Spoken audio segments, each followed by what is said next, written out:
Guess who's back, people? BR Pro in the building. So, this tutorial is actually on the DrRex. I ended the last tutorial talking about ways to alter your sound, to get a better drum sound, or being tired of using the same old sounds. Again, this is for the newbies, people. This is for the newbies. So if you already knew this, please do not post any stupidness about how you already knew this. You knew it? Great. This is for those who don't. So, I've loaded the DrRex. It has the default patch already in it when it comes up. What I found is that while many of the patches in the DrRex are not to my liking, a great feature on the DrRex is that it allows you to trigger the sample, the slices from the samples along your keyboard or your MIDI controller.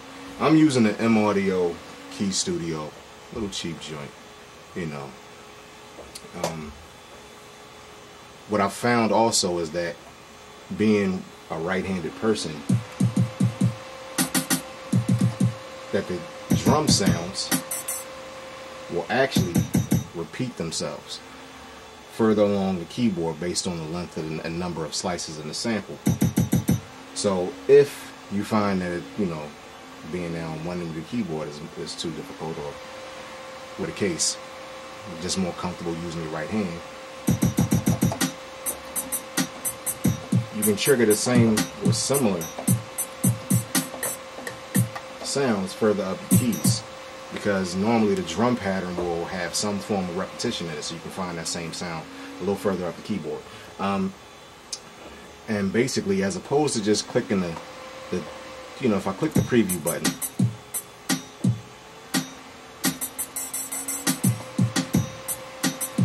the beat is actually not a bad beat. I actually like this beat. I would never use it because I don't want to use somebody else's drum track necessarily, unless it's like a classic joint. However, instead of using that, because it may not fit my liking, I'll use the slices and actually trigger the slices by hitting the keys and create another beat.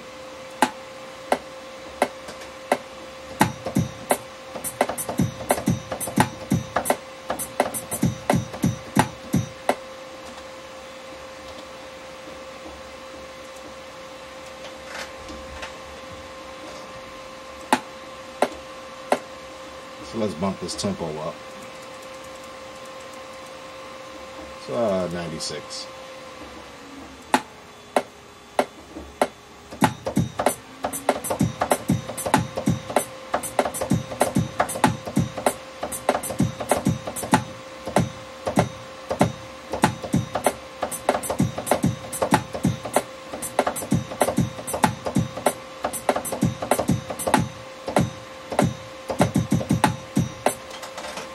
So, something simple, you know. And of course, you can go back in and layer it, quantize it up real quick, make sure everything is nicely syncopated. And another little thing that I like to do, so that I don't destroy what I already have in place, is click the new dub. It adds another lane that you can record on without actually recording over what you already had in place. So I've clicked on the new dub button, which caused this lane to be created, and now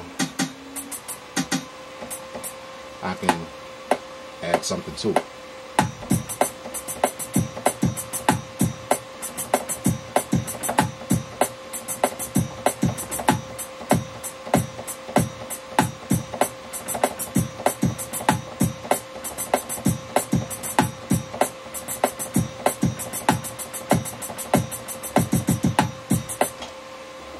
And of course, you go back in, quantize that, and it should all be meshed up well.